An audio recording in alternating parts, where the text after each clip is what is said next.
Welcome to the Keen on Yoga podcast, bringing you the stories of many people who in various ways are attempting to walk the path of yoga. Our intention is to inspire your own practice and commitment to yoga beyond the mat and in all areas of life. We consider this an offering, a service to the community and labour of love. If you feel inclined, any donations are appreciated. Just visit our page and click the donate button at www.keenonyoga.co.uk/podcast. I hope you enjoy the show.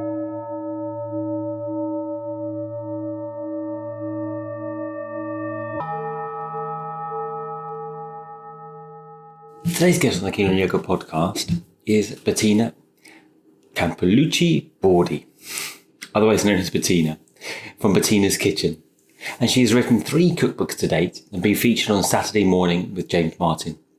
She's a plant-based cook, which is, as she carefully points out to me, different to being a vegan. Instead, Bettina draws her inspiration from what is around her, as opposed to simply eschewing animal products. This means her focus is on seasonality, sustainability, and care for production and workers' rights, whereas these days there are many options to choose from meat-free alternatives that still involve creating a great deal of harm and suffering to people, animals, and environment. So, Bettina grew up in Tanzania to Danish Norwegian parents and moved to Norway for her teens. After a degree in hospitality, she spent her 20s in corporate life in that area, although based around food still, and then moved to Marbella for 8 years, where she spent a few different business opportunities. So, welcome, Bettina, to the Keen on Yoga podcast. Lovely to have you as our second or third vegan or vegetarian, in fact, cooking semi-celebrity, I think we can call you now. So lovely to have you here. What start? I suppose the first thing we'll start with the obvious. We can't start with your yoga background this time. Well, we could. I don't know what yoga have you done, but we won't start there because everyone's got a yoga background. Let's start with how you got into food. I think you grew up in Rhodesia. Was it Rhodesia? Not Rhodesia. No? First of all, thank you so much for having me. Lovely to have you. I grew up in East Africa, in Tanzania. Right. Okay, in the ballpark. Yeah, rough, in the ballpark, right. roughly. Yeah. Tanzania. Actually, yeah, lovely. Okay. For my first 11 years. So from when I was born to the age of 11. And then from the age of 11 to 20, I lived in Sweden. I suppose that my mum's Bulgarian, Danish, my father's Norwegian. I've got a Danish passport, so I come from a multicultural background. Because of what my parents did, I did a lot of traveling from a very, very early age and sort of was exposed to a lot of different cultures and different foods and different flavors through travels and through family, really. And my family's always been food obsessed. Really? We were sort of we didn't sort of go to museums and things. We'd go to the odd museum and things like that, but all our holidays or everywhere we went was around food markets or which restaurants we'd been to or what we'd eaten. I wish I'd grown up in your family. That sounds fantastic. What was the food like in Tanzania? What kind of, was that inspiring? Was it, kind of like a very interesting way to start your palate, right? In terms of early food memories. Yeah, definitely. I think, something to bear in mind and to remember is that everything was made from scratch when I was growing up. My mum used to go to a farmer and, I'd sit in the back seat with a sort of big thing of milk. And from the milk, she'd make butter, yogurt, cream. Oh, wow. If you wanted to have a pizza, then you'd have to make everything from scratch. We'd go to the sort of fruit and veg market, but a proper market, and we'd get all of our sort of supplies for the week through there. There would be fishermen coming every week with sort of the catch of the day, and that's how we would sort of get fish. So I think descriptively very basic, but good ingredients, and everything was made totally from scratch. My mum used to bake bread and that type of stuff. Did you learn at that time? I mean, like doing stuff like churning your own butter, that's, and that's kind of getting a bit involved. Did you learn all that stuff at that age, or were you interested to learn it, or you just wanted to kind of eat it? I was so around it, but I remember the first thing I learned how to cook was pancakes, and I must have been 6 or 7 years old. I don't know why and how my parents let me near a stove by myself, but I knew how to make pancakes and like an omelette from a very very early age, and I'd always sort of be mooching around in the kitchen. So, and then from my father's side and from my mum's side, all our relatives were very into food as well. So I had 2 grandmothers, one from Bulgaria and one from Norway, who were both amazing cooks in their own right. So my Norwegian grandmother was very green-fingered and had an incredible garden. And every summer we would sort of, anything that was in the garden, strawberries, raspberries, gooseberries, anything like that would be foraged and made into jams.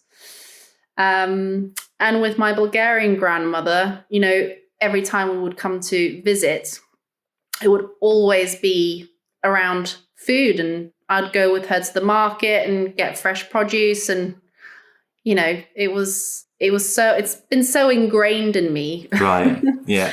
All of these things that are very sort of in at the moment, going to food markets, sourcing seasonally, locally, all of those things, I grew up with that. And yeah, so it's, I'm very, very lucky to be able to work with my passion, basically. But you weren't always working with food, right? You started doing something else and then got into food later. Is that right? Yeah, 100%. So I was always in the food and beverage industry, working in restaurants. But I don't know, at the time, becoming a chef, my parents were like, yeah, no, you're not going to chefing school. That's not what you do. So the closest thing that I could get to food was to study hotel management. So my degree is a bachelor in business, right, within hotel management. So when you study that, obviously you go through all the different stages. You do lots of internships and you work your way. So it's 6 weeks of theory and then 6 weeks of work for 4 years. Mm-hmm. So you go through all the departments. So I did that for a while. And then in my early 20s, I just started up small businesses. I had a little sandwich business called Pockets. Right. Where was that? In London? No, that was in Spain. So I lived in Spain for 12 years. Yeah, I did read Marbella, right? Yes, lived in Marbella for 12 years. I got stuck there. Yeah. Right. Well, it's not a bad place to be stuck. It's not a bad place to be stuck, A lot of drug running criminals. Oh my gosh, yes, amongst other things. It's a very dual place. There's lots of healthy stuff and amazing things that you can do. And there's this whole other seedy side. Yeah, absolutely. So you can pick and choose. And you were hotel management out there, or you'd started up these businesses at the time doing the pockets and the... I did a little bit of hotel management there. So I was within the food and beverage industry. So I did food and beverage management for a little bit. And then I got into, did Pockets, did a company called Yacht Hampers. Good idea. I see where you're going. We catered for yachts. And gosh, what else did I do? Lots of different things. Then I started running wellness retreats. And that is, my daughter's almost 9 years old. So that was sort of, started dabbling in it about 10 years ago. Right. And then running them properly 9 years ago. And I did that for a solid 3 years. And we were doing 10 to 12 retreats a year. And you were doing them yourself in Marbella? Yes, with a partner. And I guess, as you know, I mean, plant-based and free from or gluten-free wasn't a thing then.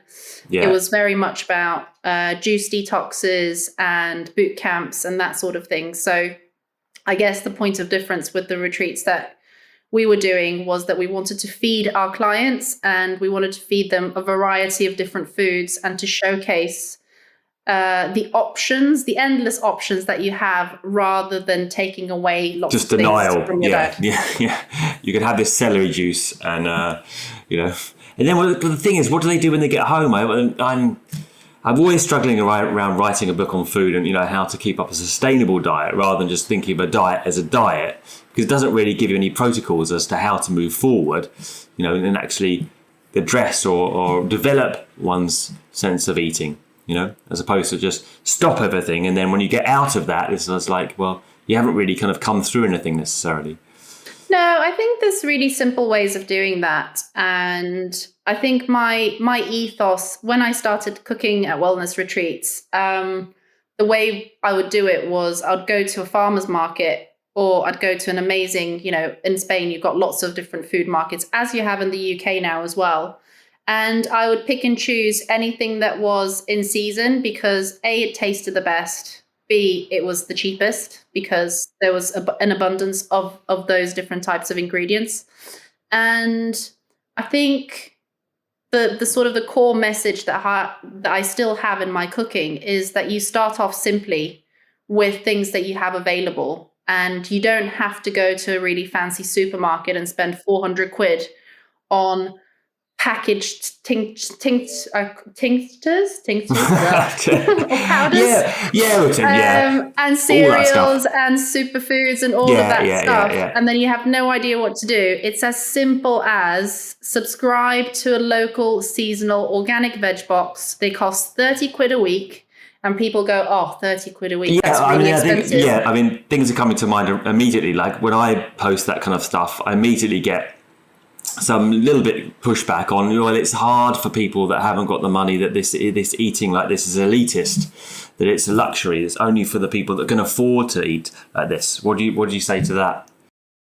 I think it depends. If you're an influencer and you are telling people to have energy balls that are filled with expensive nuts and seeds, and you're showcasing I'm not doing that. Your grade A matcha latte that you're having, and you're putting, ashwagandha and chaga and reishi mushrooms into your tea.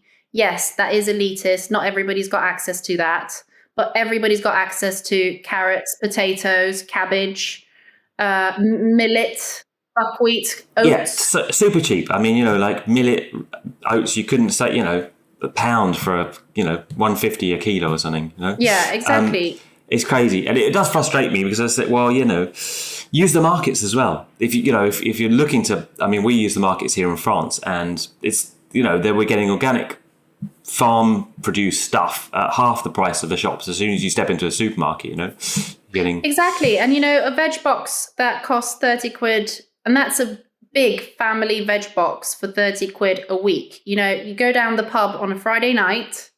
How much do you spend? How much do you spend on your takeaway curry that you have once a week? It all adds up. You can buy a veg box, and that's going to last you a full week of cooking, rather than one takeaway that's going to last you once. So it's all relative. Absolutely. Yeah. Relative to the cost of a pint now, which I don't even know how much a pint costs anymore. I have no idea what a pint costs. I don't know. The last time I checked, it was like £1, which was at uni, but probably it's over £5 now. Yeah, probably. Yeah, lucky I don't drink. So what was I going to say? So your philosophy of food is basically simple, fresh, local food, and as much as possible. I don't want to sugarcoat it and be too idealistic, because there's obviously things that I think as much seasonal and local as possible. And, a veg box is a very simple way of doing that, or going to a food market if you've got the time. And then whatever you can afford, if you can't afford organic grains and pulses and things like that, then that's absolutely fine. I think whole foods is the key. and cooking with whole foods as much as possible. Why is it that this simple message just is so hard to put across generally in the cooking world, that we seem to be inclined or encouraged even to complicate our ideas towards food, to complicate recipes, to look for more and more exotic ingredients, and then as a way to restore our relationship with food or our feelings about our body and the way that we eat. Why is it this simplicity is we don't seem to kind of want to take this on? Because it's what you're saying is not complex to understand, nor does it seem to cost much money, nor does it seem to be difficult. But yet I'm doing the same thing, and I have been since my 20s in food. But I don't know. It's not a message which has a strong take up for some reason.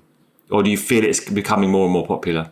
Oh my gosh, I think the younger generation are so much more.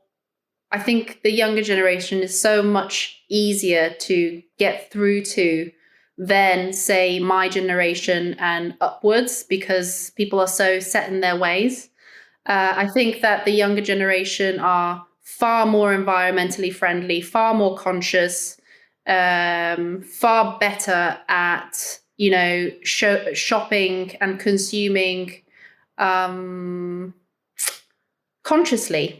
Right, really? And I think so, definitely. I don't know what it's like. I live in London, so it's London centric, but there's refill shops popping up everywhere. Okay. Yeah, when you go to true. farmers markets, there's a lot of young people shopping at farmers markets and being more conscious. I think the simplicity thing, it's really, really difficult because we live in a world that is so consumeristic. There's so much choice with everything. You go to a supermarket and there's not just one peanut butter. There's 20 different types of peanut butter. Which one do you choose? Yeah. But if peanut butter is an example, you'll buy one, you don't like it, it stays in your pantry, you'll buy the next one, and then you end up with 3 half-eaten peanut butters in your pantry. But you can multiply that with everything, shoes, clothes, makeup. So we've just moved house, and we're quite minimalistic in how we consume, but still you're like, oh my gosh, I've got so much stuff. Obviously I cook, so I've got a huge pantry. So 80% of the stuff that we moved was food related. Us too. Yeah.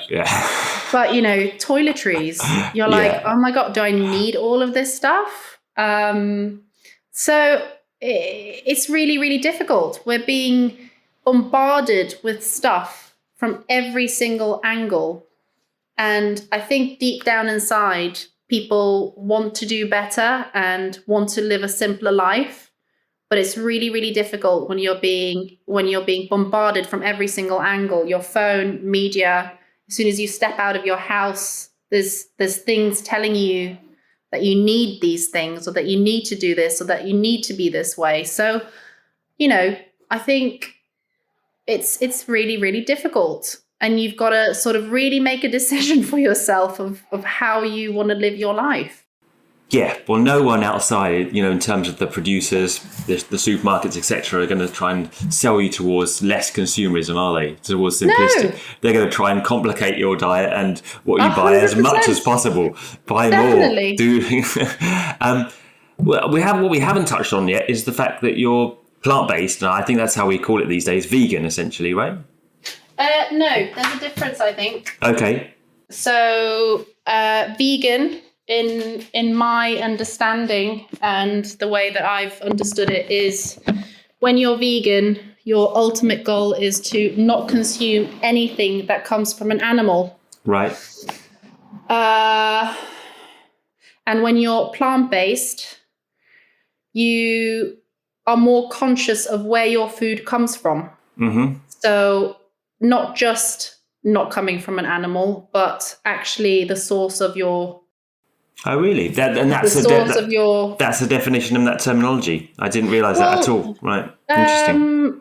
That's my understanding, because with, if you're vegan, you can be eating vegan burgers from KFC and, Greg's sausage rolls, which is, I wouldn't do that because No, you haven't tried a Greg's sausage roll yet? No, oh God, not tried it. I refuse to do that. I'm not doing that. And I would never go to KFC and have the vegan, whatever, non-chicken thing, because I'm supporting essentially what I'm against. Yeah, that's true. I mean, when it started, more recently you have the plant-based, but that wasn't around when I started not eating meat and dairy, and it was called veganism. And yeah, I suppose a lot of the lobby, a lot of the inspiration for that was towards not eating meat and not eating any animal products, rather than eating sustainably, kind of ethically as well, really, in terms of on a macro scale with people involved as well. It was just like, 100%. Don't eat any animals, right? Rather than like, how are people producing this vegan burger that's said vegan and organic on this, processed burger or whatever it is, Yeah, there's so many grey areas at the moment, and the government are pumping in lots of money into vegan options such as meat replacements. Now, I'm of the opinion, why is that money not being pumped into soil regeneration or regenerative farming, or saving our seeds and supporting farmers who are farming the land in a proper way? Supporting a vegan burger, that contains genetically modified corn and soy that depletes our soils from nutrients. Yeah, and you don't know how it's produced as well. The energy that's produced under the working environment that it's produced in, where it's produced. All this stuff. I'm sorry, I don't agree with it, and it might be an unpopular opinion, but I think that money needs to be put into farmers that are doing it right, saving our topsoils, investing in regenerative farming, keeping our heritage grains and fruits and vegetables, and supporting people that are doing it right. Because if our soils disappear, we're screwed. I don't think a lot of people realize that, And yeah, and also the stuff with the seeds. I've asked Vandana Shiva to come on, actually. Let's see if I get her to speak. But the saving the seeds. We're now kind of monocropping certain F1 seeds, right? So we've got no diversity, we've got no real 100%. Kind of variation of taste as well. When you've got like 3 varieties of apple on the shelf now that you can buy, whereas you look at how many types of apples there are. It's just it's crazy, and the different flavors in them, rather than a Gala, a Pink Lady, Rayburn, and a Granny Smith, right? Yeah, 100%. Nothing, and they're also the most boring flavors because they're the ones that preserve, and the kind of hardest, most robust, right? So, oh well. Doom and gloom. Yeah. On a positive note, I think that there's so many different options. So many people are doing so much that is positive. I think that there is a definite power of social media, of bringing up people and people supporting businesses that are doing incredibly well and doing things that are supporting all of these things that we were talking about: seasonality, organically grown, and there's a lot of regenerative farming popping up from a lot of places, and rewilding, and all of these different things. And I think the beauty of sort of the plant-based space is to inspire people to add more variety and options into their diet. And for me personally, it's not about making people go vegan, because I don't necessarily think that it suits everyone. It depends on where they live and what they've got access to. I think it's important to inspire people to do better within their means, which is really, really important. It doesn't have to be black or white, vegan, non-vegan. I think it's really important to emphasize that everyone can do better, and you can do better by small actions that lead into bigger actions. If everybody does a little bit, that all adds up, rather than saying, this is so overwhelming, I don't want to do anything at all, which is a really, really important. I suppose also to recognise we've just drastically lost our connection. I mean, going back to the kind of yoga roots of the podcast, we've drastically lost our connection to our environments, towards, land, towards nature, and that only implicates ourselves, right? We feel cut off from our environment. We feel certain respects lacking, or something lacking in ourselves. And for me personally, that was why I think I got back into. Well, I got into food really because it wasn't really part of my upbringing, towards getting back in touch with some kind of context for myself, where just contextualize myself on the planet, rather than feeling, I grew up in in Essex, in a quite a, suppose, like a kind of concretey environment, and like in a suburb, and I just didn't have any sense of place. Or, I didn't know, honestly, I didn't have a clue what was in season. If you'd asked me when a tomato is in season, I couldn't have told you. I mean, it's crazy to say now, right? So I think it only really develops one's own sense of self and one's own sense of connection to other people and to life, right? And that's why I got into food. I mean, do you want to speak a little bit about what the food means emotionally to you, in terms of your motivation behind it? I think food's just been a constant. It's just been something that's always been around since a very, very young age. And not a lot of my recipes, but some of my recipes definitely have roots in my childhood, whether they remind me of my grandmother's, or where I've lived, or the flavors that I've sort of experienced. I draw a lot of inspiration from travels. So for me to sort of get into food 9 years ago, when I started running wellness retreats, I thought I'd love to cook on these. And then once I started cooking on the wellness retreats and realized that I could, make a living, that was it, which was great. It was almost like I'd waited for that moment to be able to sort of be able to work with my passion.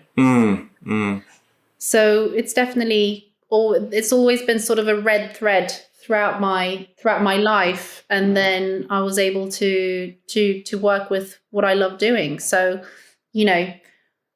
on my in my spare time, I still go to food markets, or if we travel somewhere, which we haven't done in a while, I will write a list of places that we'll go and visit and eat, and all of these kind of things. So. It holds a lot of emotional. It holds a lot of emotion. Whereas it's from my background or my travels, it's kind of the red thread that goes through. Yeah. I mean, I can see you had a lot of memories and a lot of experiences. I mean, you have a great background. Tanzania and Bulgaria. I've been to Bulgaria. The food's wonderful there, and Norway has got a very different tradition of food as well. So, absolutely. Yeah, a huge. You had a lucky start there. What's your favorite cuisine?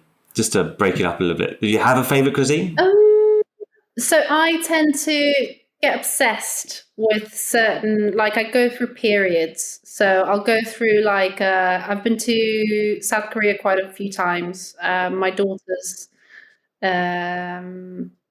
godmother is from South Korea, so I'll sort of get obsessed with Korean flavors for a period of time, and then it also depends on the season. So of course we've got some amazing produce at the moment. It depends. I tend to eat and cook things to a point where I get fed up, and then I move on to the next flavor. Yeah, I do the same. Yeah. But yeah, gosh, I can't choose one. Love Asian flavors, love Indian flavors, love the simplicity of Scandinavian flavors. There's too much to choose from. Yeah, I know. Silly question. What about favorite dish, or at least a favorite dish of the moment? Oh gosh, this is really hard. I can't do this. I know. I always think that toast is such a great vessel. Right. Okay. Because I tend to, so, at the moment you could put tomatoes, good olive oil, and a good pinch of salt on a piece of toast. That's going back to your Marbella roots. Yeah, right. Exactly. Or, if you want something hearty, you could put on some hummus and, some pan-fried tender stem and sprinkles of hemp seeds. Or you can do... It's a bit fancy. Yeah. Toast is amazing. Yeah. Or peanut butter and homemade jam, or you can do coconut yogurt, figs, and maple syrup. There's so many options. Where are you living in London now? Where do you get your bread? Just for those that... I'm in between places now, so we've just moved out of somewhere and we're somewhere temporary for a couple of months. Right, okay, right. So my favourite bakeries are Dusty Knuckle. Oh yeah, in Dalston. Yeah, so I get my hair cut in Dalston. So I always pop into the Dusty Knuckle, and then I get a few loaves of bread. I slice them and I freeze them. Yeah. E5 Bakery, if I'm around Broadway Market, of course, is very, very good. that was probably my go-to bakery. Yeah. And to be fair, Gales is not bad. Not bad at all. Gales great. No, Gales pricey good. Can be a bit pricey sometimes, but yeah, I think they're pretty good. Yeah, absolutely. What about a pantry? What about essential things in the pantry that you like in terms of? People often think, well, where do I start? And I remember going to maybe my dad's or something, and he was kind of interested in my ideas about, it's like, well, look at their pantry at the time. I'm sure it's changed 100%.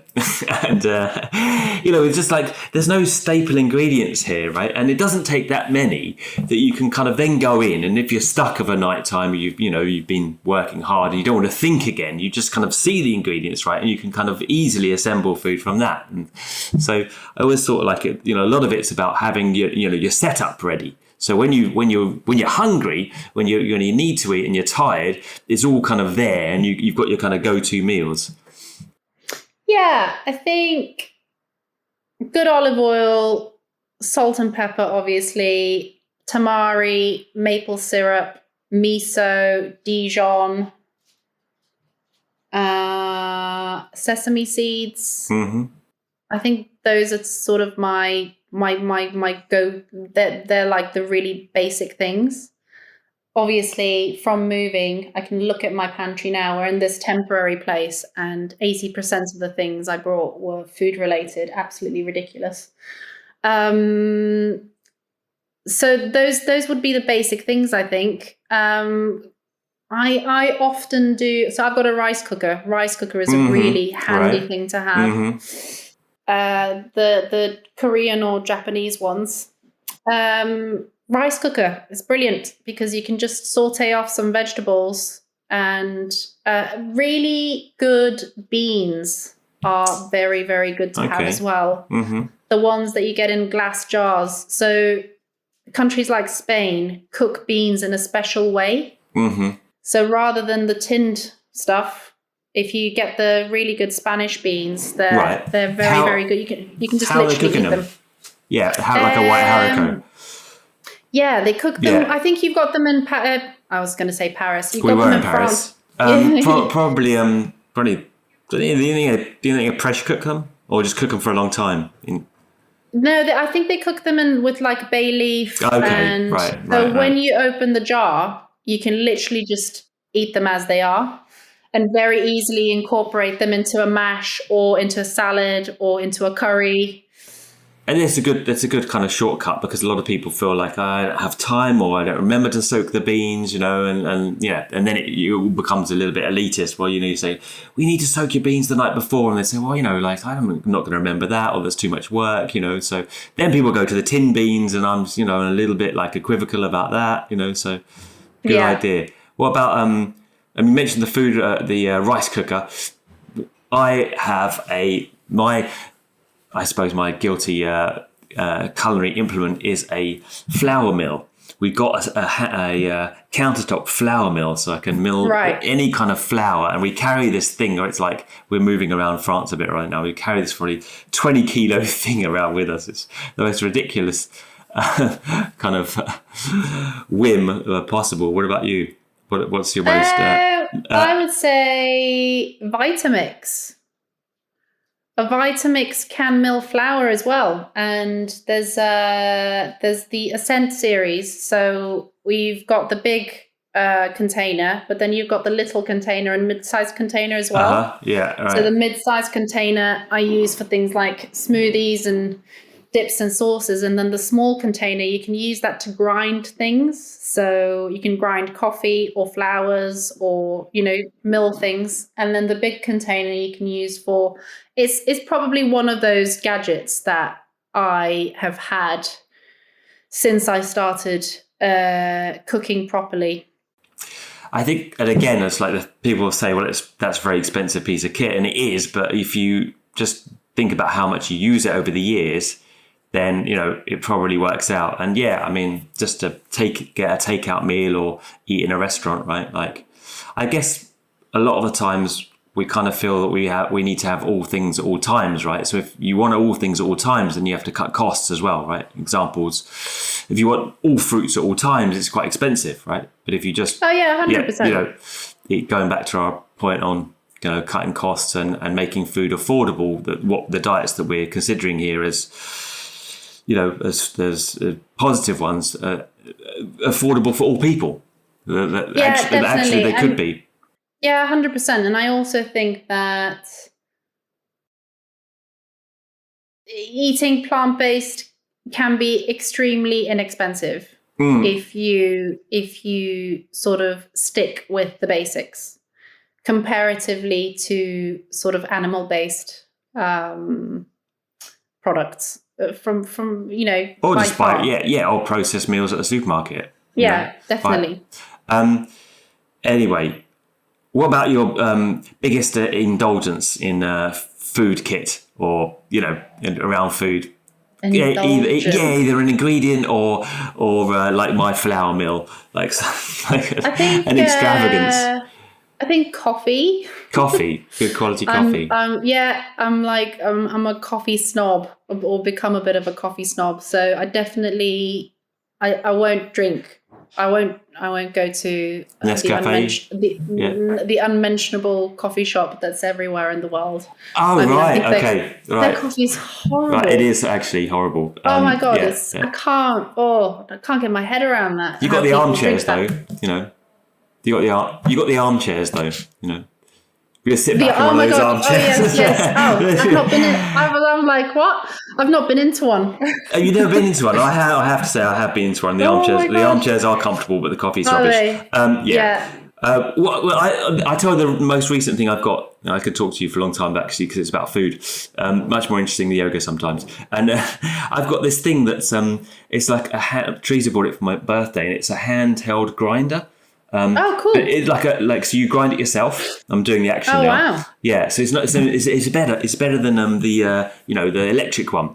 Yeah, because you're grinding it. It's only like $20 or something, and 20 quid, and it slots in together. It's a little metal, and you put the beans in, and then you grind it yourself. But again, it made me think of your pizza story at the start because that makes you appreciate every cup of coffee because you have to grind the fucking beans, and then that takes you 3 or 4 minutes. So you really, when you had the cup of coffee, you're really there and you've done the work, well, you haven't done the work, you haven't made the beans. You start to appreciate what the work that's behind your food because, well, just grinding the beans was hard enough, let alone producing, shipping, and, packaging everything that went into the food that we're actually eating that, we generally don't, and it's hard to notice every single, when you're opening something, how fortunate we are to have the stuff, etc., right? Yeah, 100%.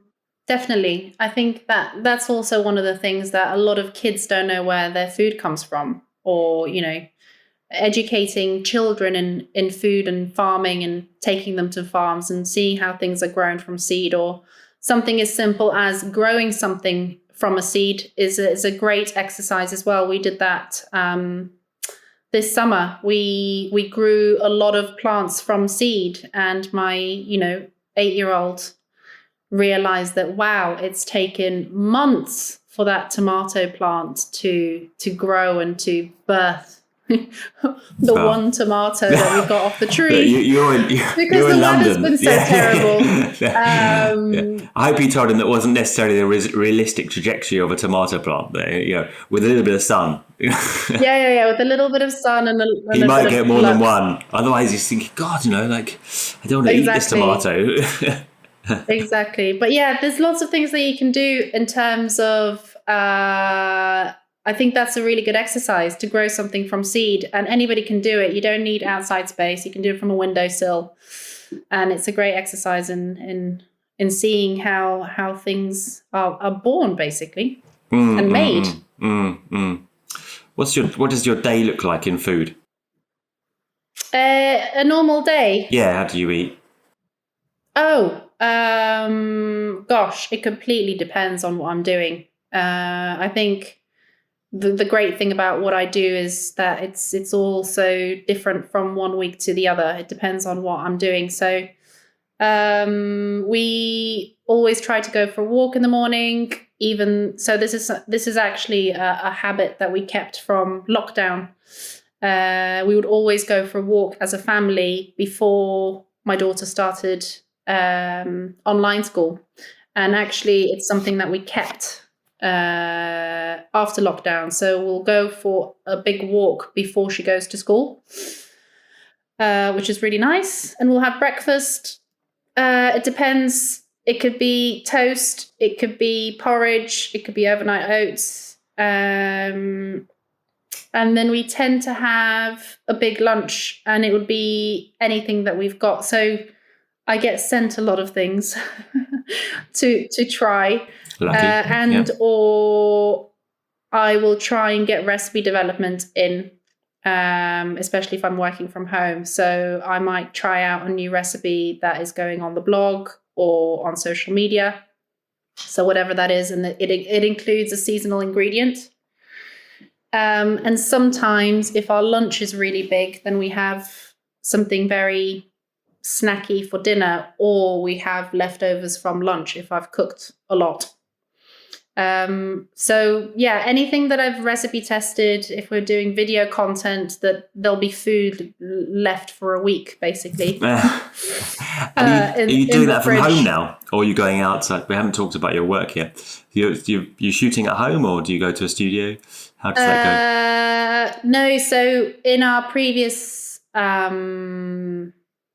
living space, our living room became a studio. So obviously with lockdown and stuff like that, we created the studio at home, and that will be the case when we move out of our temporary place. There's no space for a studio here, but yeah, I work from home. And what are you working on these days? You've done 2 books now, is it? 3. So okay. Celebrate plant-based recipes for every occasion, which is out on the 16th of September, basically covering all the major happenings: birthdays, barbecues, picnics, Easter, Christmas, New Year's. So you've got lots of options in there. And I'm launching an online cookery course, with 2 courses on, one called Plant-Based Basics and one called Plant-Based Cheese Making. Right. So that's going to be launched in a few weeks' time, which is really exciting. And plant-based cheese. Plant-based cheese, yeah. Lots of things happening. Different. What are you making that of?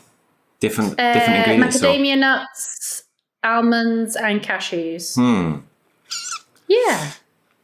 Fantastic. Have you tried making plant-based cheese before? I have. I've with moderate success. I mean, some people are used to see these blogs and stuff. They'd make them and they'd look incredible. I mean, just like a cheese. My ones weren't. Well, they were all right. They were okay. I remember taking my dad to one place. Wasn't there a place in London a number of years ago when I think went out of business in Shoreditch? I can't remember what it was called. That was like an early foray of kind of plant-based, and he had a vegan cheese. We ordered a vegan cheese, and he thought it was tasted exactly like. He was amazed. I mean, he's not, he's just a regular guy, you know. He was amazed at the cheese. He kind of really impressed. We had a kind of a platter of goat's cheese or something like that. And so I had a little attempt, but moderate success. Nice. And of course, we're in France now. We're in France, so we do now and again indulge in the regular cheese because we're in France. And there's a lot of cheese around to tempt one.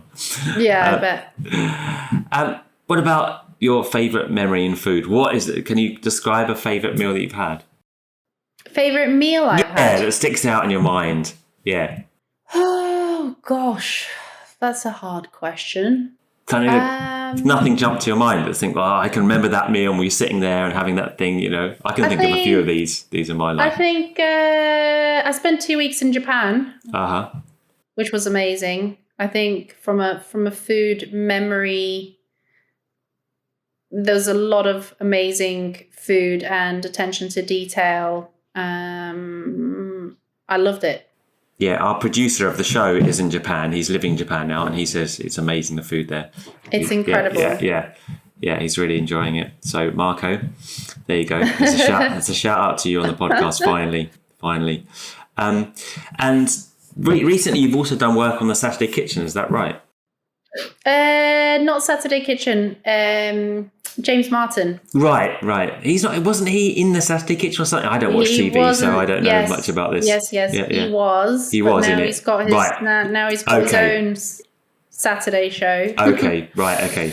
So formerly the Saturday Kitchen, now James Martin. And in his Saturday Kitchen. And yes. And obviously that's, you know, like you know, quite a kind of thing to be doing. And, you know, I mean, how has that affected you now, this more, you know, I suppose, like, you know, more recent trajectory into the upper echelons of food celebrity? Has it changed your view of food, or has it changed anything? Or, I mean, you know, can you say anything about it? How do you deal with the pressure? Do you feel the weight of expectation on you now in terms of the recipes you're putting out? No, I think it's been great. It's just being able to share what I do with a different type of audience and with a broader audience.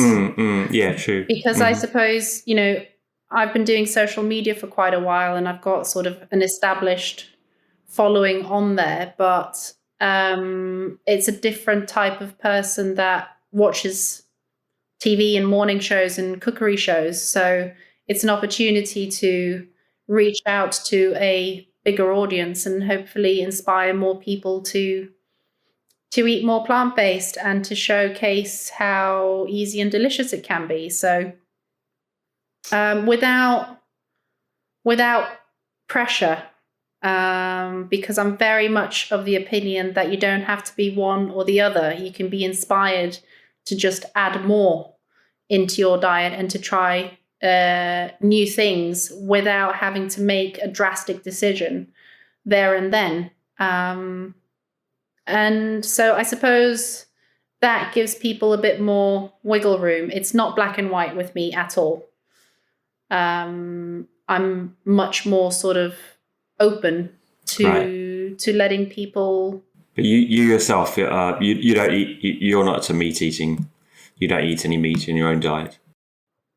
I eat certain animal products now and again, but very well sourced. So I do not call myself vegan. I'd say I'm predominantly plant-based. And I would say that rather than saying vegan or non-vegan, I consume consciously. Right. I care about where my food comes from in every aspect. So, yeah, I think that is far more important, and there will be people that disagree with me than being vegan or non-vegan, because being vegan doesn't necessarily mean that you're healthy or that you are supporting good farming practices. For supporting people, the conditions of people, the environment, in terms of and food. Equally, there's omnivores that, you know, are fantastic at consuming consciously and thinking about where their food comes from. And, you know, equally, there's omnivores that are terrible and don't care about where anything comes from. So I think conscious consumerism that's a good message put out there. Is the term that we need to move forward with, rather than thinking you're vegan, I'm not vegan. You know, there's such I ought to be, or you ought not to be, or, you know, so it's just a kind of exactly. We just need to all do a little bit better. And to get out and go and see the food and where it's from, and go to the markets and be inspired, because I think it's from inspiration that, you know, if you're going to make any change, it's, you know, it's coming from one's own interest in it, right? Because it's, you know, it's hard to keep inspired with food every day, but, you know, as long as you're looking around and thinking around it, then you tend to make better choices rather than... Absolutely. Yeah. Okay, finally, favourite cookbooks.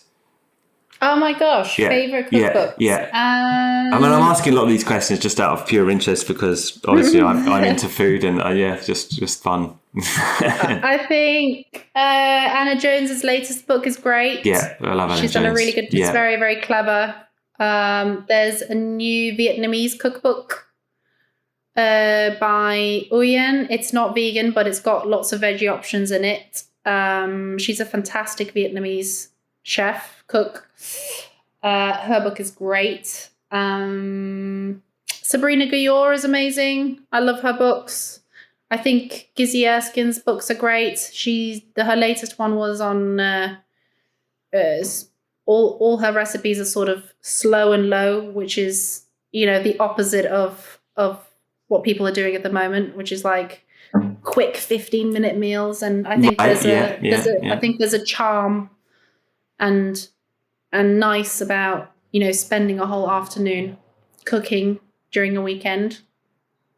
Who else? Olia Hercules. I love her books. She's amazing. They remind me a lot of the Ukrainian sort of cuisine, reminds me a lot of Bulgarian cuisine. Some of the dishes, again, more slow paced, made from scratch. That's just a few. Nikki Webster, her book is great. That's all vegan. She does really nice recipes, and she's a good friend. So yeah, there's lots. There's lots. A shout out to loads of people. Any old ones? Any old cookbooks or old food heroes? Any old food heroes? I once met Madda Jaffrey once in a book signing, and it was such a shame because she wasn't very friendly to me. And she was such a... And I'd always love Madda Jaffrey. If you're listening, Madda, I'm sure you're very nice, but she's probably not. But I was like... But I've always loved her cookbooks. That vegetarian one, have you got that one? Madda Jaffrey's vegetarian. It was very good. Yeah. No, so when I started doing plant-based, I tapped into a lot of Swedish vegan cookbooks, which was very interesting. We recently had Asma Khan on our podcast. I mean, I love her. Her food and her ethos and her voice and what she says and her message is incredible. So big shout out to her. Okay. But yeah, no, I've not got older cookbooks. No, right. I'd bit probably more modern. say, but yeah, I think I'm probably tapped more into to the newbies. Yeah.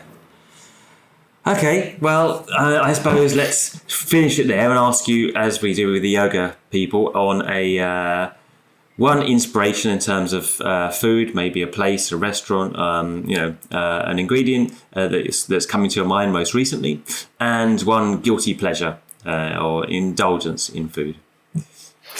An inspirational place. Yeah, anything that comes to your mind. Inspiration in food. It could be a person, it could be a restaurant, it could be anything that... Inspiration in food. I think... A farm. A farmer's market. There's an amazing farm that used to be an urban farm, and they've now moved out, and they're called Allside Farm. All right, yeah. They're incredible. Yeah. So I'll definitely give them a little shout out. They do amazing produce and edible flowers. Love their stuff. And they're also a young generation that have decided to leave everything behind to go and grow beautiful food in a sustainable, incredible way. So where are they? very, very cool. Whereabouts are they? That's a good question. Allside Farm on Instagram. Okay. All right. Outside of London somewhere. Right. Outside London. That's just outside of London. Out there. Outside of London. Out somewhere there. out there in the scary place outside London.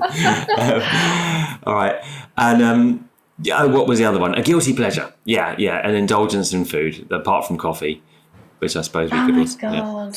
Yeah. Don't say chocolate. Love a good. I'm so savoury. Oh, okay.